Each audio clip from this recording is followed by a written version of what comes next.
welcome to episode 322 of the Postal Hub podcast. I'm Ian Kerr. Joining me in a moment is Thibault Guez. He's the out-of-home project director Europe for Geopost. And we're going to talk about, wait for it, out-of-home delivery. Well, not just sort of blandly out-of-home delivery. We're going to talk about a whole lot of things that are happening in the out-of-home delivery scene. Look, I could go into it right now, but just stay tuned. Coming up in just a moment, Thibault Guez, out-of-home project director Europe for Geopost.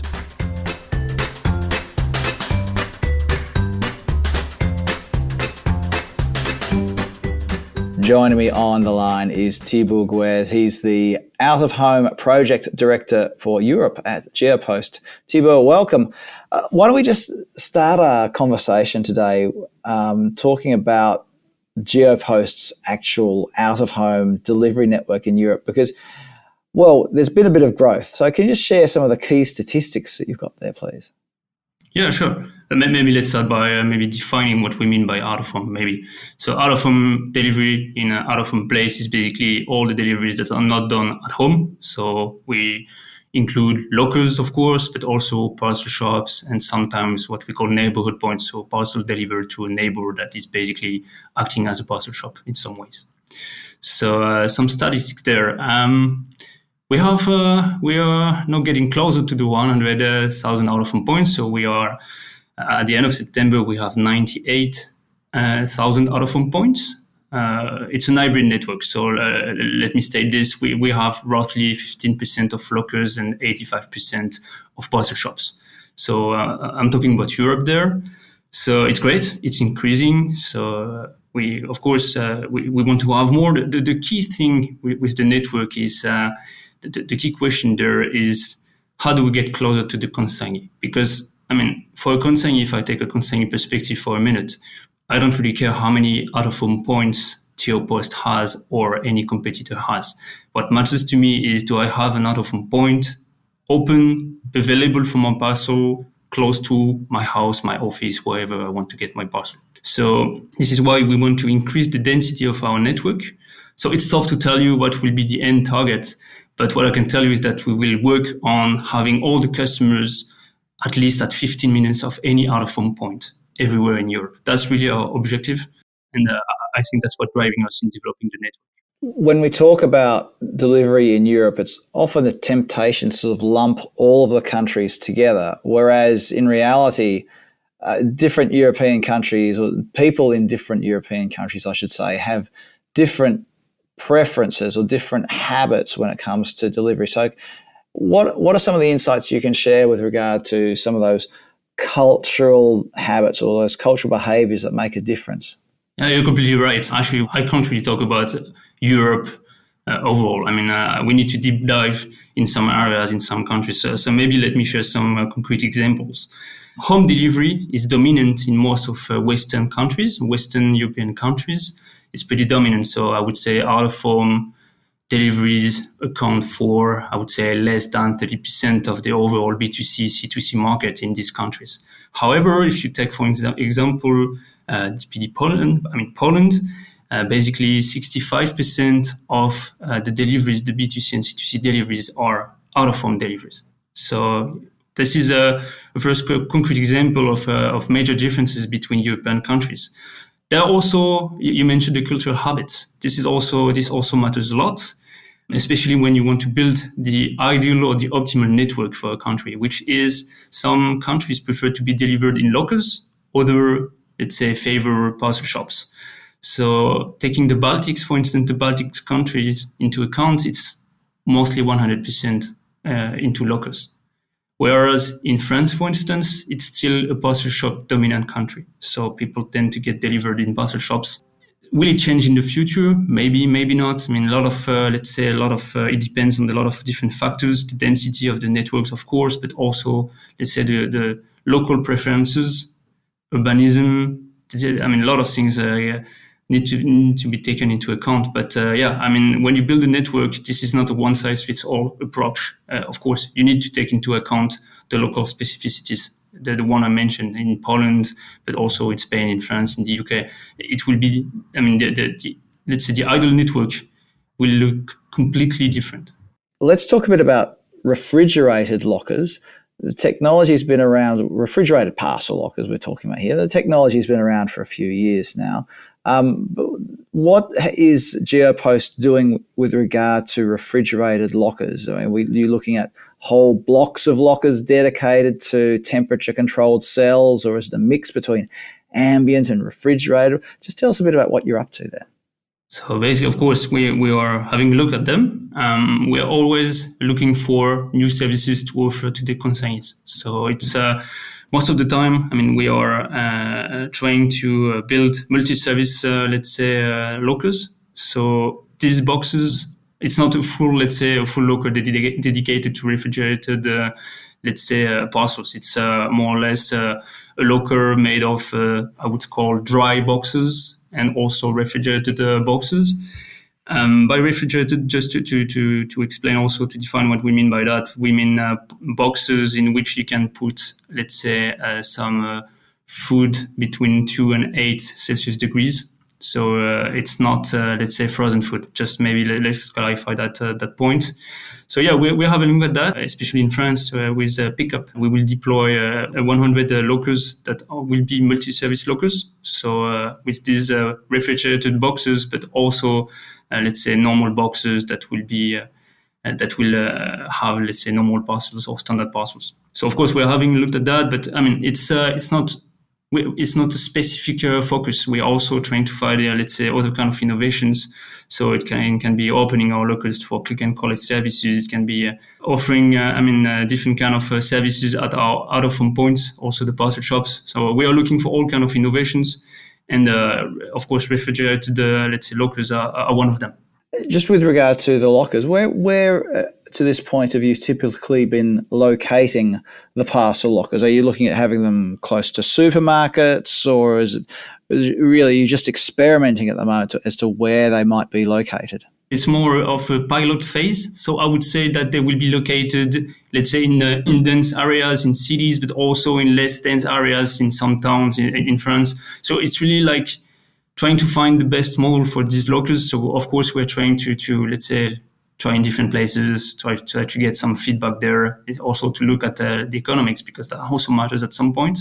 So it's really all about test and learn approach, and we'll see where it works best, and then we'll see what the next phase is going to look like. I guess it's interesting for those of us who are looking in from outside, since Geopost has its own temperature controlled last mile delivery network. So it'd be interesting to see how all of this interacts. You were just mentioning though about out of home innovation, and you've also mentioned that you've got the parcel shops as part of Geopost's out of home delivery network. What's happening in the parcel shop world? Well, I should ask you to clarify before we go any further. When we talk about parcel shops, is it simply a PUDO point, a pick-up drop-off point, or is it a place also where people can get their parcel, can post parcels, as in pay for postage on parcels, like almost like a mini post office? How would you define these points? Actually, both. I mean, we have both. We have different, parcel shops, it encompasses a lot of different realities, to be honest. So we have these parcel shops where you can only get your parcel delivered, and which actually you have, we are paying a fee to a parcel owner, and they basically then every consignee can go to this parcel shop and get its parcel, his or her parcel, sorry. And on the other hand, we also own sometimes these parcel shops. We call them offices in some countries, like in Bulgaria, for instance. And we own, it's kind of a small, I wouldn't call it a post office, but it would be a parcel office in some ways. So you can do whatever you want. So you can, of course, pick up or drop off a parcel. And there are also other kind of services we're offering in these offices. For instance, in Poland, you can, for instance, when you receive some kind of, some kind of clothes, basically you can try them. And if it doesn't fit, or if you don't want them, you can return them immediately. So this is really the kind of innovation we are pushing in our parcel shops, because we think this has a huge value for the consignee. If I take this example, for instance, we all know that it can be a little bit a burden to return a parcel, because then you just get a parcel, it doesn't fit, you want to return it, but you're at home, so now you have to find, let's say, some kind of packaging, you have to print a parcel, or you have to do all kind of processes online to get, let's say, a digital label, and then you have to go back to a parcel shop or to a locker. And honestly, it's kind of a burden. So if you could do it at the same time, let's just go to a parcel shop, and then you just try it. It doesn't fit, you just return it immediately. You have nothing to do. It's honestly, I think the quality of the service is really high, and I really see the value in these kind of innovations. And just then, you mentioned in passing digital labels. What do you mean by digital labels? Is this something to do with what do they call them? Packaging less returns or packaging free returns? What do you really mean by that? Actually, there are two topics. There is the packaging one, but there is also the label one. So for returns in the past, most of the companies, you had to print the label, or it was already included in the parcel when you got it first. From a sustainable perspective, also from an economic standpoint, it doesn't make any sense. I mean, it's not cost effective, and it's definitely not sustainable. If you get 10% of the parcels returned, that means that you printed 90% too many labels. So basically, it doesn't make any sense at all. So we need to change that, and this is why, let's say, we are more relying now on QR code, for instance. So a digital label is something you just have it on your phone, or basically, you just share a PIN code with the parcel shop, or when you get at a locker, and then you don't have to print anymore the label. So it removed that, let's say, that part. So, and I really think it will become quite an industry standard in the coming years. And what are some of the other projects or innovations that you're working on at Geopost, especially with regard to out-of-home delivery? Yeah, I already mentioned some of them. Let's mention that Geopost is not only an out-of-home delivery company. We are also doing B2B, and we are also doing B2C, but to home, so home delivery. So the idea is that we have different services that we can offer. The idea is to maybe increase the interconnection between the services. Let me give you an example of something that we are already offering, but that we want to improve. If you wanted to be delivered at home, but for many different reasons, you can't be at home, then you can switch to an out-of-home delivery. You can decide, that's what we call the in-flight option. But then you have to do it in advance, a long time in advance, most of the time, because then we need some time to organize or to change the tours. But then if we can offer this option at the latest moment possible, that would be great. So let's say half an hour, 1 hour before the delivery. So you just have, let's say, an urgent matter, you have to leave your house, and nothing you could have anticipated the day before, then you can still switch from home delivery to out-of-home delivery. And we would like also to do the other way around, which is I wanted to be delivered in the locker or in a parcel shop close to my office, but actually I will not be at my office today. And then I stayed at home because my kid just got a flu, and then I need to stay at home, and then I can switch for, of course, a small amount of money, but let's say for an additional €2 or €3, then I can be delivered at home, and I can decide to do so on the day of the delivery. So I think these kind of services will make the most of what we're already offering, and I think this has a high value for the consignees, which at the end of the day is what matters. You just mentioned the use of technology and basically if you're making late in-flight changes to parcel delivery, that requires a fair bit of technology. It requires an interaction between the last mile, as in between the delivery officer, and then understanding what your capacity is, say, in your parcel locker network as well. One of the things that we often hear from delivery companies, whether they're a postal operator or a private operator or a multi-domestic operator like Geopost, is how can we maximize the usage of those parcel lockers in particular? So is this also part of this grander scheme to try and maximize the use of parcel lockers while also maximizing or optimizing, I suppose, the customer experience?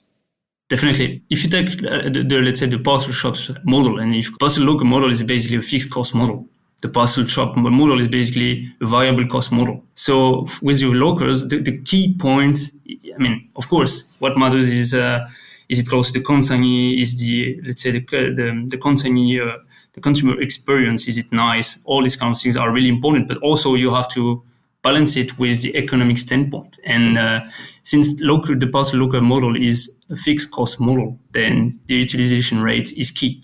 So yes, of course, it's part of it. And honestly, that's why I really like this kind of innovations, because it answers, I would say, some expectations from the consignee. I mean, it's bringing value to the consignee, but at the same time, it's making sense in terms of economics for us. So I really like this kind of innovations. It's not a trade-off. It's basically in everyone's interest to develop these kind of things. You were completely right when you said that it requires a lot of technology or a lot of, let's say, I would say at least IT developments, because then it needs we need to have all our systems connected. We need to know very precisely our local capacity at any moment, taking into account the fact that it's not only about delivering at the locus, also people sometimes are sending parcels from the locus or from the parcel shop. So we also need to anticipate the people that are going to put a parcel in the locker in the coming hour, which was a little bit after the moment we consider the overall capacity of the locker. So it's a lot of, let's say, anticipation, a lot of modeling, but it requires a bit of thinking, but that's our job. So, but I really like this kind of innovation. And the other side of this, of course, is the customer-facing side, or the consignee-facing side. So the consignee probably has an app, and you have to sort of manage their expectations, but at the same time, meet their needs. So, is there anything you can share in that regard? So, any advances that you've been able to achieve, or anything that you've found when it comes to having a customer-facing app that the customers will use, and that are easy to use as well for the customers? Yeah. We have this app. We have this MyDPD app that is actually, let's say, the app within Geopost, and actually, especially for all the C2X, let's say, flows. So meaning C2C or C2B, for instance, the returns. This kind of app is key. It's let me put this in that way. Delivery or sending parcel, it's not always, let's say, the best time of a consignee, let's say, transaction, digital transaction. It's you have to do it. So, and I would not say it's kind of the best moment of your life. So the key thing for us is to improve the ease of delivery or the ease of sending a parcel. This is the key part, and therefore the app is answering part of it. So we need, let's say, an app that is quite easy to use, quite simple, and doesn't require a lot of, let's say, a lot of clicks, I would say. So if the best thing would be, I can set a parcel within, I just have to click 3 times and then it's done. And then I have a QR code I can display in front of a shop owner for a parcel shop, or in front of a locker for a locker, and then I can just put my parcel there and that's it. I just leave and that's it. And I would say it answers, or it meets consignees' expectations, but also at the same time, there is a good ease of use, I would say. One other aspect of this consumer or communications with the consignee, and stems from a conversation I was having with someone just recently, is trying to encourage the consignee to collect their parcel quickly. And this is particularly important as we get close to peak. There'll be more and more parcels in the parcel point or the post office, wherever it is, and you want to be turning over those parcels in the parcel locker. Does the app play a role in encouraging consignees to collect their parcels faster? Not yet, to be honest, but there are plans around it.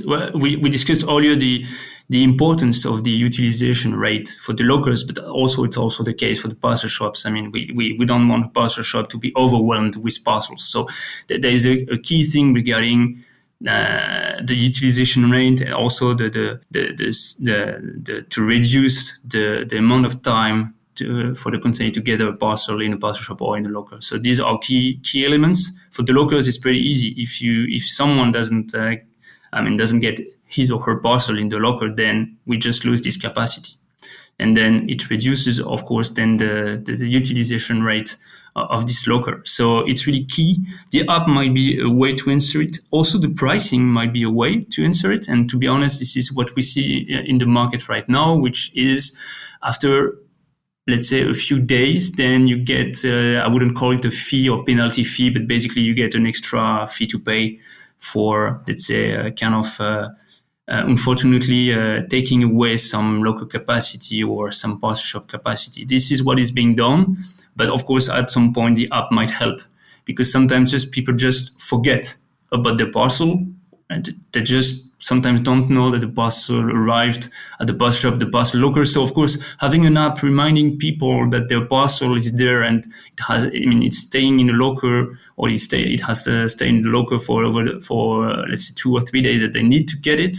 Of course, it's going to help. It's all about pricing, so which I call, the stick part of it, and then also the carrot part of it, which is if you get your parcel fast, maybe at some point you might get a discount in the app for the next delivery or whatever. So there's a thinking to be made on that specific topic, but of course, from, let's say, a business perspective, it completely makes sense to incentivize people to get their parcel fast. Well, there's plenty in there for us to think about, and as you mentioned, Geopost having the PUDO, the residential delivery network, as well as the out-of-home delivery network, it's got to all work together as seamlessly as possible so that the consignees are happy, because it's a competitive world. Anyway, enough of the sermonizing from me.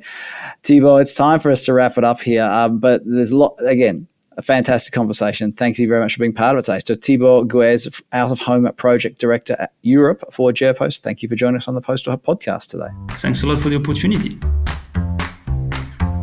Coming soon on the Postal Hub podcast, our friends from Copenhagen Economics return to talk about the USO. We're going to talk about a B2B delivery startup. That's a very interesting one coming up soon on the Postal Hub. Make sure you don't miss any of these, though. How? I'm glad you asked. By subscribing to the podcast, go to Spotify, Google Podcasts, Apple Podcasts. It's there. Subscribe, and that way you'll get every episode downloaded to the device of your choosing. Please do also subscribe to my email newsletter. I've got a weekly one, I've got a daily one, I've got a post office one hiding in there somewhere. You got to know where to look. Or just email me, ian@thepostalhub.com. Say, Ian, I want to know about the Post Office Digest, and I'll send you the link. I'm not going to say it's top secret. It's just exclusive, all right? What else can I tell you? Well, the usual thing. You can follow me. You can follow the Postal Hub on LinkedIn. I'm still on Twitter, or whatever it's called now, but nobody cares, right? No. What has happened over there? Anyway, if you want to email me about anything at all, I've already said that my email address is ian@thepostalhub.com, so please do email me. Let me know what's on your mind. Let me know what you'd like to hear about or from, who you'd like to hear from on the podcast. Drop me a line. That'd be great. I'm Ian Kerr. Thanks for listening in, and I look forward to your compliment. No, I don't. What am I doing? I look forward to your company. How many times have I said this, everybody? Like 300 plus times. I look forward to your company next time on the Postal Hub podcast.